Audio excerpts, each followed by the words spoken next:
आता राजकारणी म्हटला की आपल्यासमोर युजली आपण जेवढे उदाहरणं बघतो खूप उत्तम वक्ता असतात आणि त्यांचा स्टेजवरती खूप मोठं प्रेझेन्स असतं. तर दिघे साहेब पण वक्ता म्हणून कसे? Man of few words. Dighe साहेब was man of few words. कमीत कमी शब्दामध्ये ते बोलणार, पण जे आपण बॉडी लँग्वेज म्हणतो ज्याच्यातनं ॲक्च्युअली ह्युमन कम्युनिकेशन हे 70% हे बॉडी लँग्वेजने होतं. आणि ती बॉडी लँग्वेज या माणसाची जी अनेक या चित्रपटातनं 1-2 मध्ये ती हायलाईट करण्यात आलेली आहे की ही जी बॉडी लँग्वेजनी तो माणूस खूप कम्युनिकेट करायचा.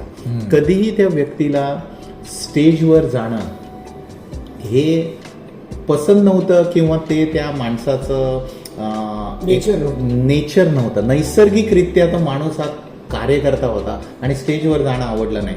माईक धरून बोलणं मला तर खरोखरी आठवत नाही तो माणूस कधी माईक धरून बोलला. आणि जर बोलणार असेल तर आम्हीच जर कधी आम्हाला चान्स आला नसेल, नाही नाही साहेब भाषण नाही करत असं आम्हीच जाऊन सांगणार, कारण आम्हाला भीती वाटायची की तो एवढं स्पष्ट ते बोलूही शकणार नाही आणि ते कधी बोलायला त्यांना आवडलंही नाही. याचा पूर्ण एपिसोड पाहायचा असेल तर युट्यूबवर जा.